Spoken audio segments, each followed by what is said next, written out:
Johnny a marqué sur un testament qu'il renie 2 de ses gosses, je le crois pas.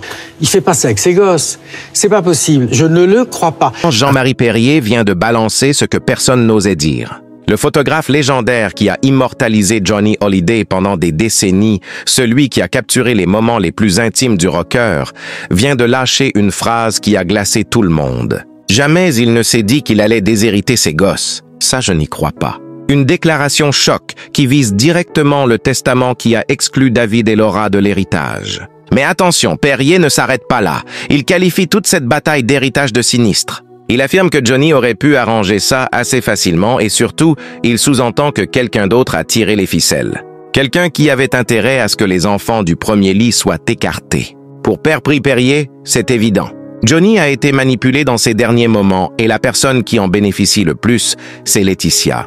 Pendant des années, le photographe a gardé le silence par respect pour la mémoire de son ami. Mais maintenant, il a décidé de parler, de dire ce qu'il sait, de révéler ce qu'il a vu. Et ce qu'il balance sur Laetitia Hallyday va bien au-delà de ce que vous imaginez. Pour comprendre pourquoi les mots de Jean-Marie Perrier ont autant de poids, il faut saisir qui est vraiment cet homme. On ne parle pas d'un paparazzi opportuniste ou d'un journaliste en quête de buzz. Jean-Marie Perrier est une légende vivante de la photographie française. Né le février 1940 à Neuilly-sur-Seine, il est le fils biologique du chanteur Henri Salvador et de l'actrice Jacqueline Porel, mais élevé par l'acteur François Perrier, qu'il a reconnu comme son fils. Une histoire de filiation complexe qui marquera toute sa vie. À seulement 16 ans, Perrier entre dans le monde de la photographie en devenant l'assistant de Daniel-Philippe Aki pour les magazines Marie-Claire Paris Match et Jazz Magazine. C'est le début d'une carrière fulgurante. Quand Philippe Aki lance le magazine Salut les copains en 1962, Jean-Marie Perrier devient le photographe officiel de toute une génération.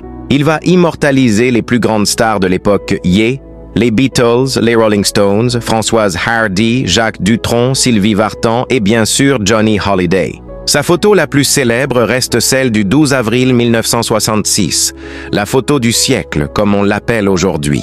46 vedettes françaises réunies sur un seul cliché. Johnny est au centre évidemment. Autour de lui, Sylvie Vartan, François Hardy, Jacques Duhon, Eddie Mitchell, Shelila, Claude François, Dick Rivers, toute l'élite du showbiz français. Cette photo est devenue iconique. Elle représente une époque, un moment unique de la culture populaire française, et c'est Jean-Marie Perrier qui l'a créée.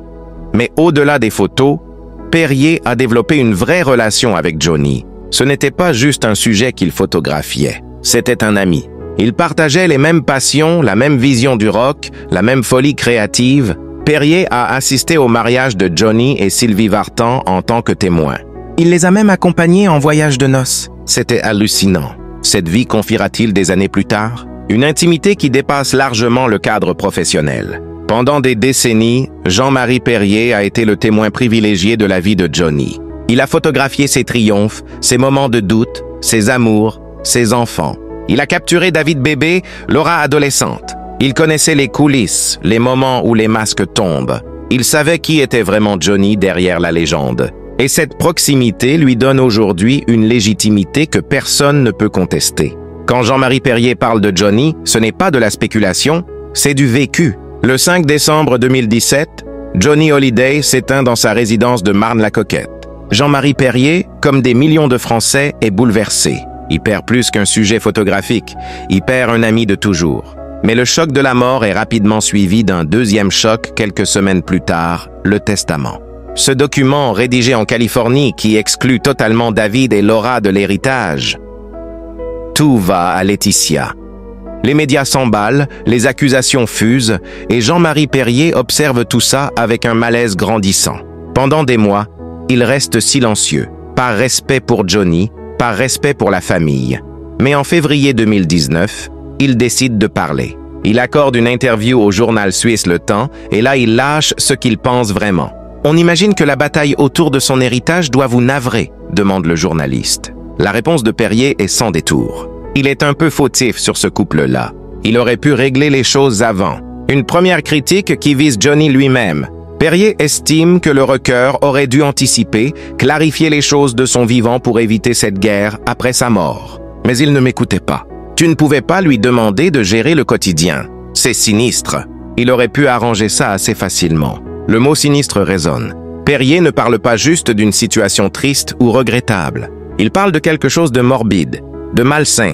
Cette bataille d'héritage abîme la mémoire de Johnny. Elle transforme un deuil national en spectacle sordide et pour Perrier, c'était évitable. Puis vient la phrase qui fait trembler. Mais jamais il ne s'est dit qu'il allait déshériter ses gosses. Ça, je n'y crois pas. Ces mots sont une bombe. Jean-Marie Perrier, qui connaissait Johnny mieux que personne, affirme catégoriquement que le Rocure n'a jamais voulu déshériter David et Laura. Jamais. C'est une impossibilité, une aberration. Johnny aimait ses enfants, tous ses enfants. David était son fils aîné, celui qui marchait dans ses pas. Laura était sa fierté. Comment imaginer qu'il ait consciemment décidé de les rayer de son testament? Pour Perrier, la réponse est évidente. Johnny n'a pas pris cette décision. Quelqu'un d'autre l'a prise pour lui. Ou alors on l'a manipulé pour qu'il la prenne. Le photographe ne nomme personne directement. Il reste prudent. Mais tout le monde comprend de qui il parle. Qui avait intérêt à ce que David et Laura soient écartés, qui contrôlait l'environnement de Johnny dans ces derniers mois, qui hérite de tout si les enfants du premier lit sont exclus. Laetitia, la réponse s'impose d'elle-même. Ce qui rend les accusations de Perrier encore plus graves, c'est sa connaissance intime de Johnny. Il l'a côtoyé pendant 50 ans. Il a vu comment le rocker interagissait avec ses enfants. Il a capturé des moments de tendresse entre Johnny et David, entre Johnny et Laura. Il sait ce que personne ne peut inventer. Johnny était un père pas parfait, certes, souvent absent, souvent pris par sa carrière, mais un père qui aimait ses gosses. Et ce père-là n'aurait jamais écrit un testament qui les exclut complètement. Ma chance, c'est d'être né là-dedans avec mon père François Perrier. J'ai vu tout petit le rôle des courtisans. Cette phrase prononcée dans la même interview éclaire d'un jour nouveau le regard de Perrier sur l'entourage de Johnny. Fils d'acteur, Perrier a grandi dans le milieu du spectacle. Il connaît les mécanismes du showbiz. Il sait comment les stars sont entourées de gens qui ne recherchent que leur intérêt, des courtisans qui flattent, qui manipulent, qui profitent. Et selon lui, Johnny a été victime de ces courtisans dans ces dernières années. Je connaissais toutes les attitudes, tous les trucs. Je n'allais certainement pas tomber là-dedans. J'en savais beaucoup plus sur ce qui allait arriver aux futures vedettes des années 1960 qu'elles-mêmes. Perrier se présente comme un observateur lucide, quelqu'un qui ne s'est jamais laissé prendre au jeu des apparences. Et c'est avec ce regard aiguisé qu'il analyse la situation de Johnny. Pour lui, le rocker a été encerclé, isolé, coupé de ses vrais amis. On a créé une bulle autour de lui, et dans cette bulle, seules certaines voix avaient le droit de se faire entendre. En mars 2022, Jean-Marie Perrier remet le couvert. Dans une interview accordée à Paris Match pour les 5 ans de la mort de Johnny, il réitère ses accusations. Cette bataille d'héritage abîme l'idée que les gens avaient de lui. Johnny était généreux. Il aimait que les artistes reprennent ses chansons, qu'elles vivent. Tout ce qui se passe aujourd'hui trahit son esprit. Ces mots visent directement Laetitia et sa gestion de l'héritage, les blocages sur les projets, les refus d'autoriser certaines reprises, les menaces de procès. Pour Père Prix Perrier, tout ça ne correspond pas à l'homme qui l'a connu. Johnny voulait que sa musique vive. Il était content quand des artistes s'appropriaient de ses tubes. Il n'aurait jamais voulu que tout soit contrôlé, verrouillé, monétisé à l'extrême. Mais aujourd'hui, c'est exactement ce qui se passe et Perrier ne peut pas se taire face à ce détournement.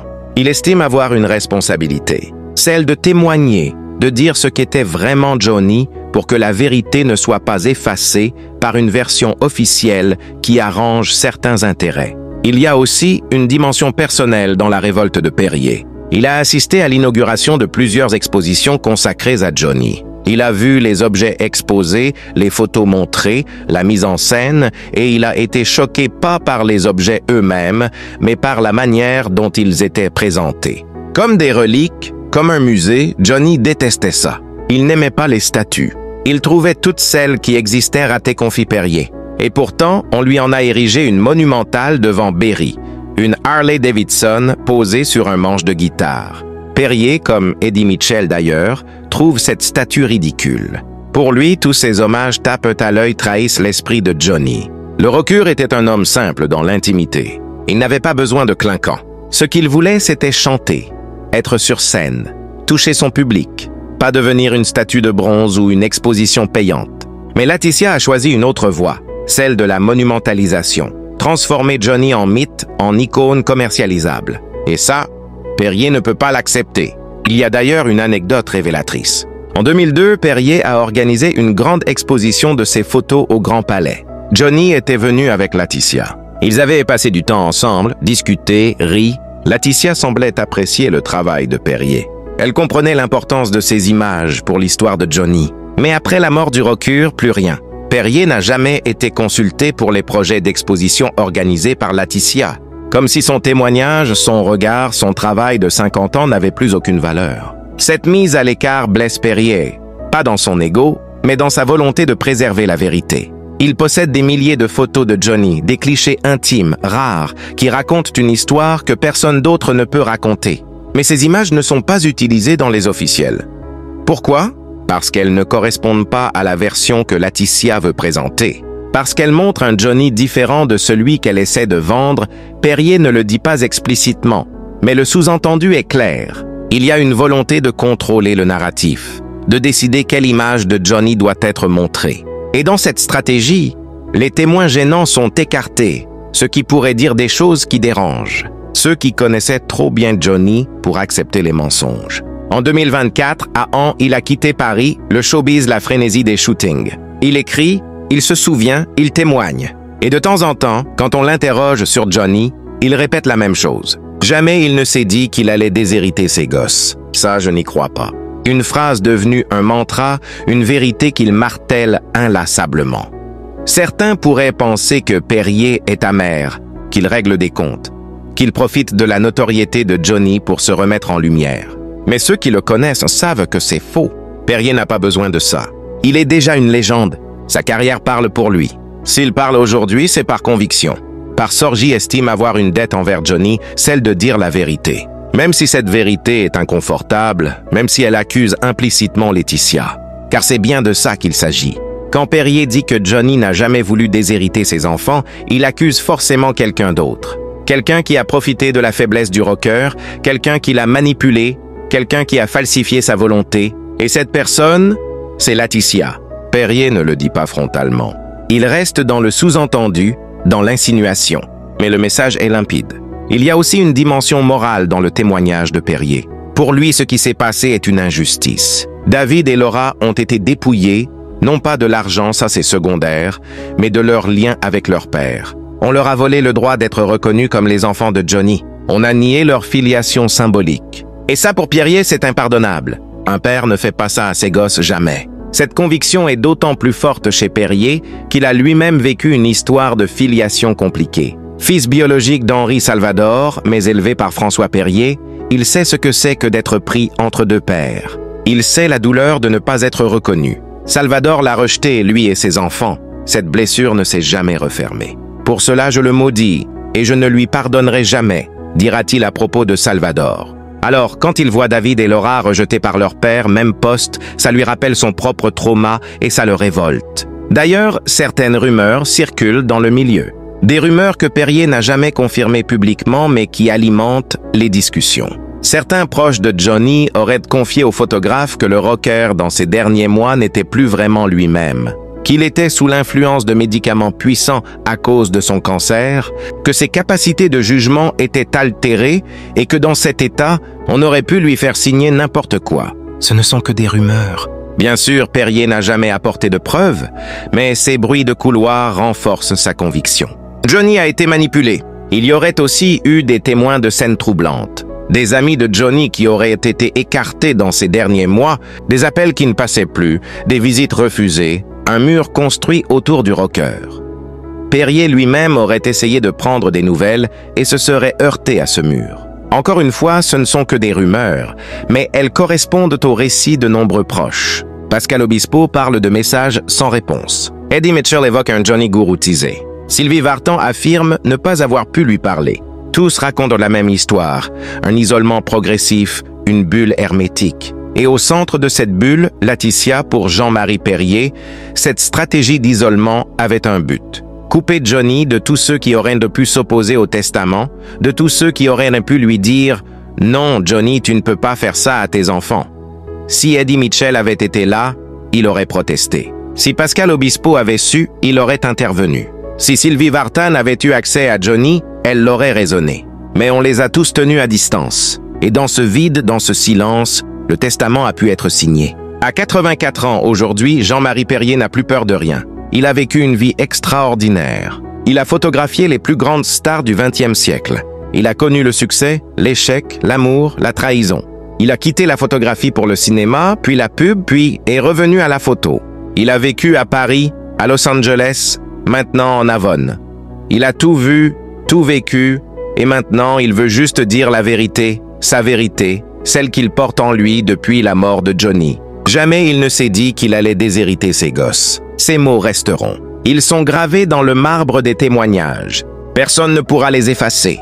Personne ne pourra faire comme si Perrier n'avait rien dit. Son témoignage a du poids et il continuera de peser dans la balance longtemps après sa mort parce que Jean-Marie Perrier n'était pas n'importe qui. C'était un témoin privilégié, un ami fidèle, un homme qui a consacré sa vie à immortaliser Johnny. Alors oui, à 79 ans, en 2019, quand il a fait cette déclaration, Jean-Marie Perrier s'en est pris à Laetitia Hallyday. Pas frontalement, pas avec violence, mais avec une détermination tranquille, une conviction inébranlable. Johnny n'a pas déshérité ses enfants. Quelqu'un l'a fait à sa place et ce quelqu'un, c'est Laetitia. Perrier ne le dit jamais explicitement, mais il n'en a pas besoin. Ces mots parlent pour lui et ils continueront de résonner tant que cette affaire ne sera pas élucidée. Tant que la vérité sur les derniers mois de Johnny ne sera pas connue, tant que David et Laura n'auront pas obtenu justice. Jean-Marie Perrier a choisi son camp, celui de la vérité, celui des enfants, celui de Johnny, et il ne changera jamais.